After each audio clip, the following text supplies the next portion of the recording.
Hey everybody, this is Rydo and we're back to LEGO Star Wars 3, the Clone Saga.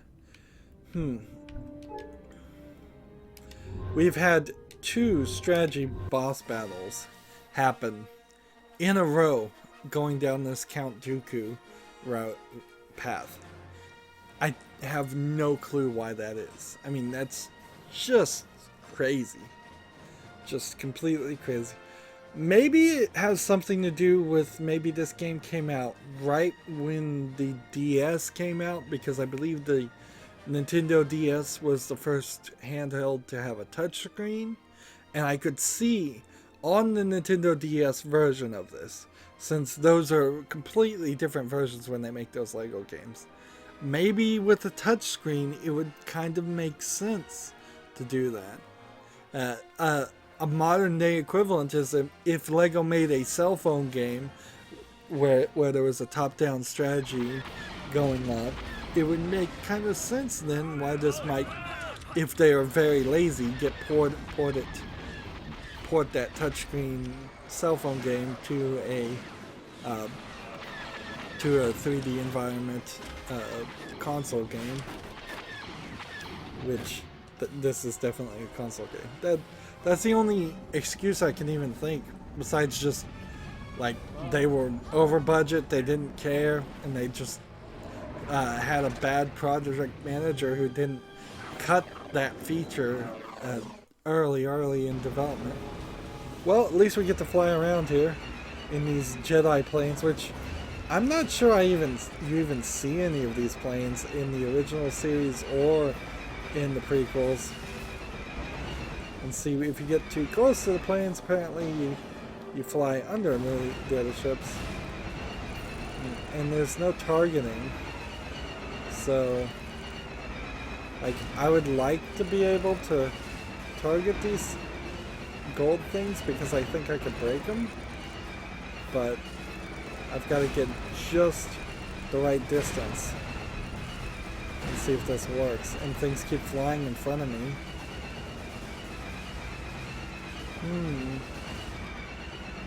Nope. I'm gonna say you can't do that. A lot of detail on this ship, but not very much of it's LEGO. You're heading out of the mission area, and thus I got shot.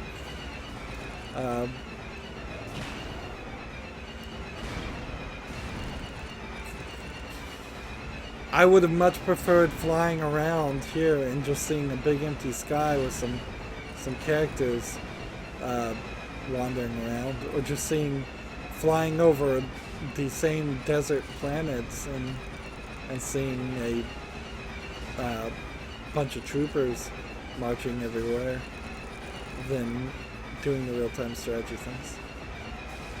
See, this brings about an interesting argument. This is one of those land things again. Alright. And see, that concept on itself, maybe that's where the strategy originally came from, is that they were going to have you land in certain places, take on certain areas, and then get back on the ship and fly to the next area. That frankly would have worked better. Jedi can jump up walls with their lightsabers. That's new to me, because that certainly wasn't the case in the previous games.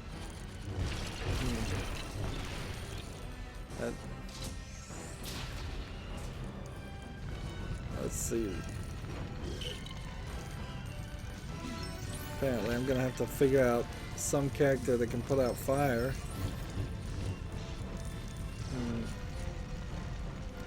I guess I could have used my Jedi powers to.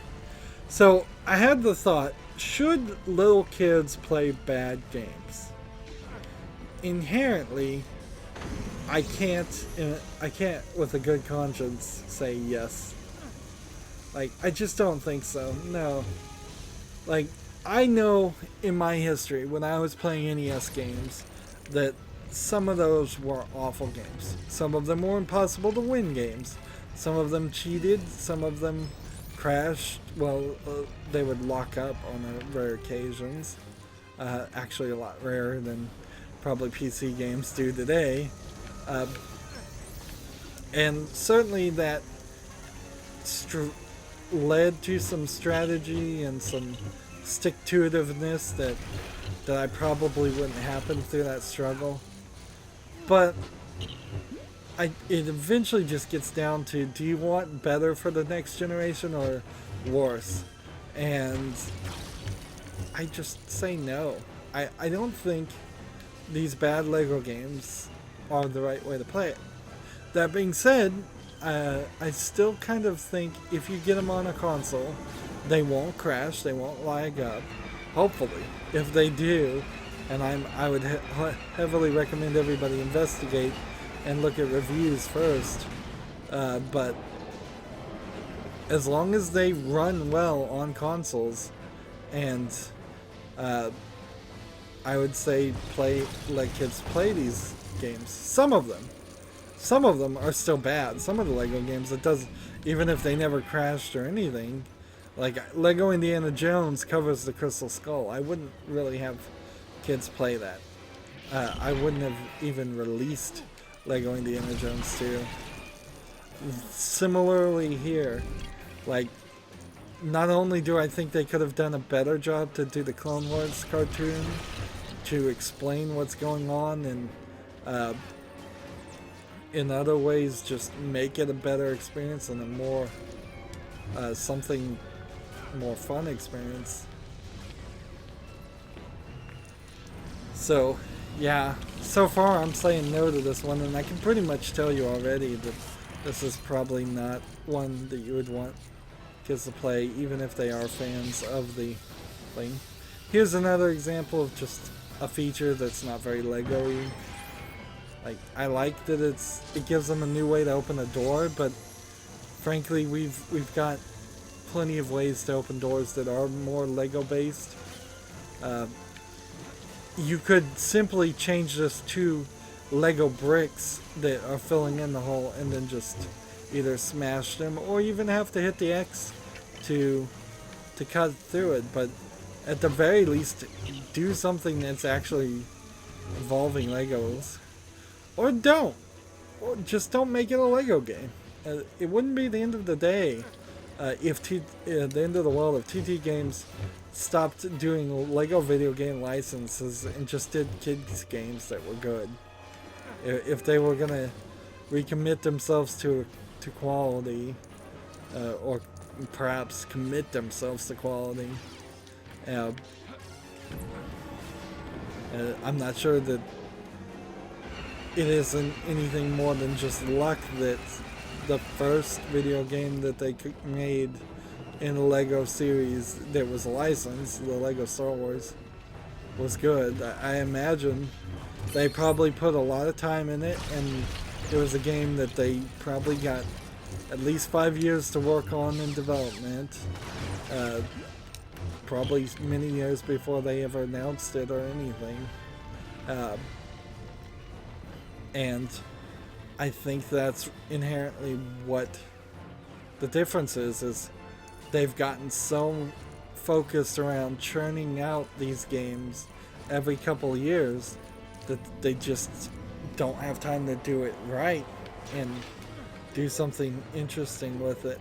It doesn't even really have to be something that new, because frankly all you have to do is plug in the story of a movie and make some levels. That's all you have to do.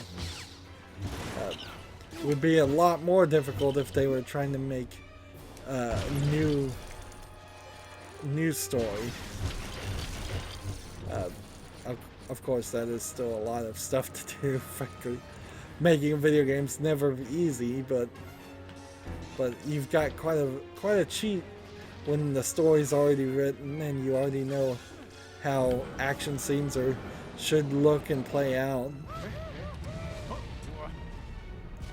You see, that's 9 minutes. Is that the entire level?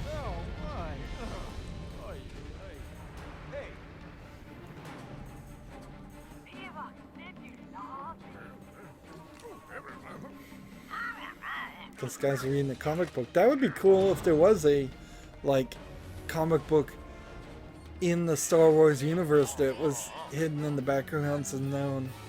I suppose that's just kind of the world building that didn't ever really get done under George Lucas. It's all very superficial, just whatever gets us to the next action sequence, at least for the original trilogy. Alright, so we've got some more game to play. Good. Would have been a little bit frustrating if that was the only thing. Let's see. We need to land here. I imagine we need to get the missiles. And then...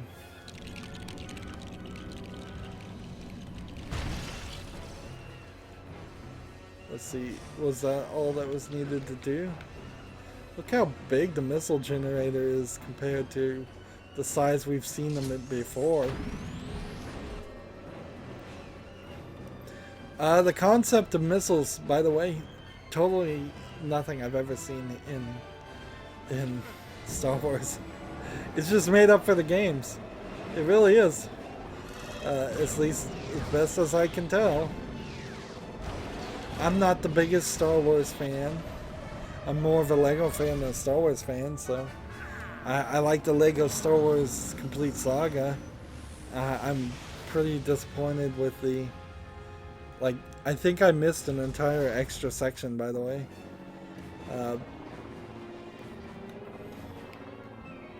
Like, this is where we were before, and we can't land. I imagine if we go to the front of the ship, it'll say, "Oh no, you're getting too far away."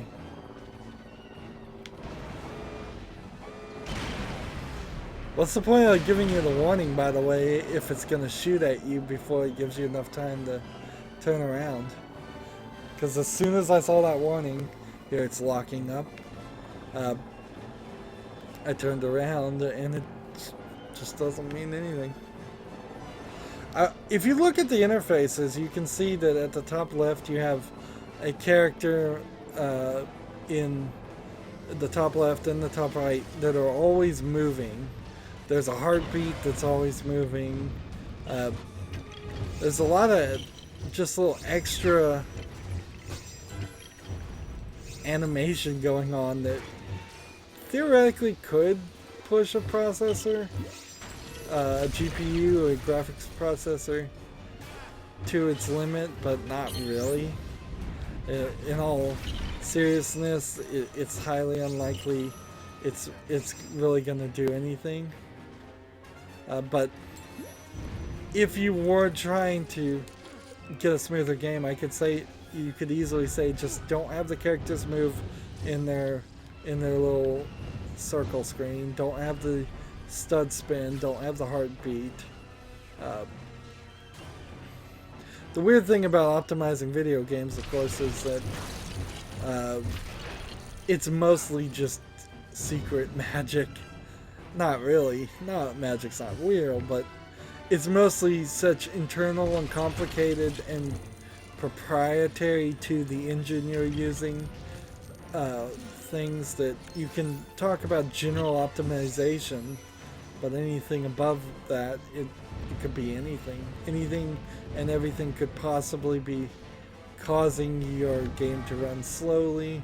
Anything or everything that you do may cause it to run faster or slower. A lot of it comes down to just trying or understanding your system implicitly and completely.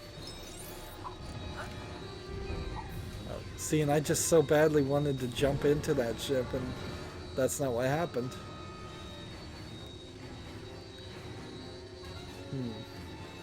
For a second there, I thought the ship was just going to take me to the other side of the area. So I need to come over here and shoot some missiles at something that I have no clue what I'm even aiming for.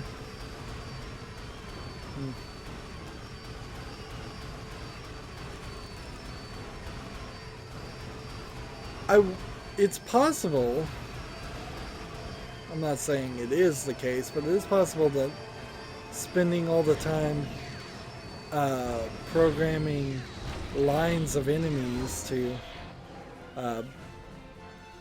So they had some kind of tractor beam on them or something? Are tractor beams even a thing in the Star Wars universe? I think they are. Then you have to hit Y to dock. We get another little animation here. Frankly, this would have been done better just as a cartoon.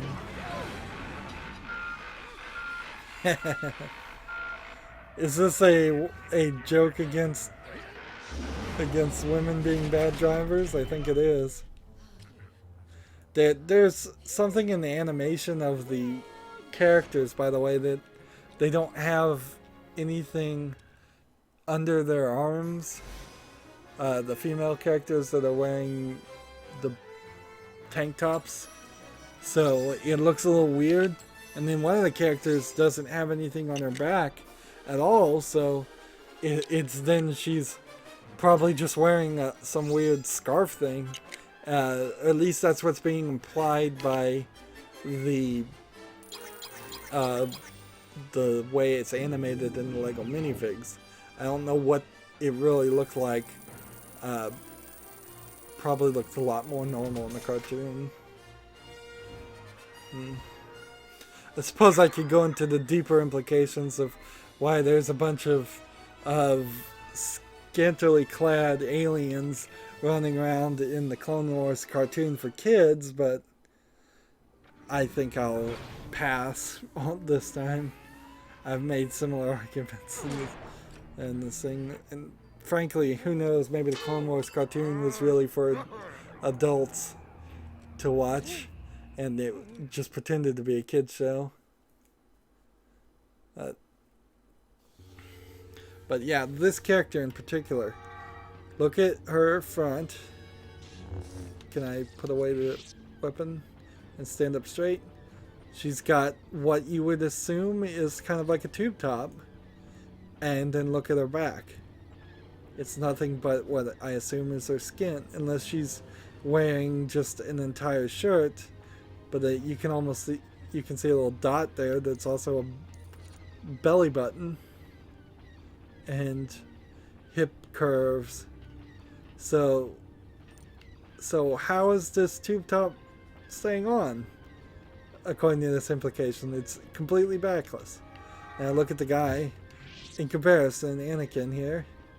Full black shirt in the front of it. His arms are a different shirt, I assume.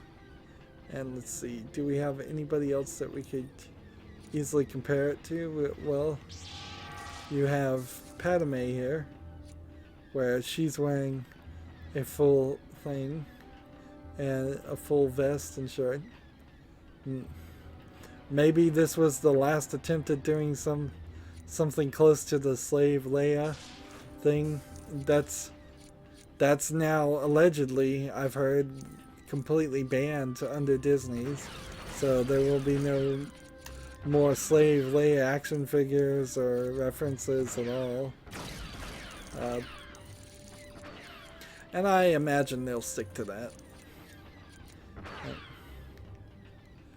There is also something to remember, is that when the Star Wars series was made, it was in the 80s and everybody was doing a lot of drugs. So they had different ways of thinking for both it being in the past and both for them being on drugs. So they probably thought that would sell some tickets, and it probably did, to be honest. If it weren't for Carrie Fisher playing Princess Leia, I imagine Star Wars in particular would have never succeeded. And they had her on the front of each movie poster prominently, and so she was bringing people in to check it out. So she definitely helped the series, being an object of desire for people. But I guess I won't get into that rant. We are now at 18.4%, and I'm starting to wonder if I'm going to get any regular Lego levels for this path. It doesn't seem like I am. As always, I ask you to like, share, subscribe, comment, and watch every second of my videos. If you want to friend or follow me on basically any social media sites, there's a whole bunch of links down below. Thank you for watching. Have a good evening.